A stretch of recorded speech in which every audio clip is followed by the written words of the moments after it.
后来，搁来这件望红四菜鸟，讲民众党的党主席黄国昌的后生疑似有美国籍，伊来警惕着黄国昌将来台湾若出代志，恐惊会走去美国来挖后生。黄国昌是来回应讲，人肉搜索未成年的囡仔，这是变态的行为，伊袂对咧碰碰硬。结果，互民进党的立委惊体反呛，讲想要选市长，阁唔敢正面来表态。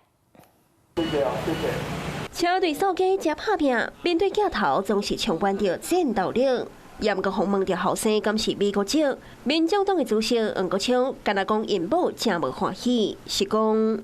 望红四菜鸟打出黄国昌伫10指已经红铁道到厝的违建，土地所有权人都是伫美国出世的后生，身份证的头前是 F17，叫黄国昌都爱好好回应囡仔国籍的问题。如果乖乖承认，就不追打下去。结果他竟然不承认，躲在他老婆后面，所以我只好今天再追加一些新的彩蛋啦。针对这一种肉搜未成年小孩的变态行为，我不会随之起舞啊，这也应该也是媒体的责任吧。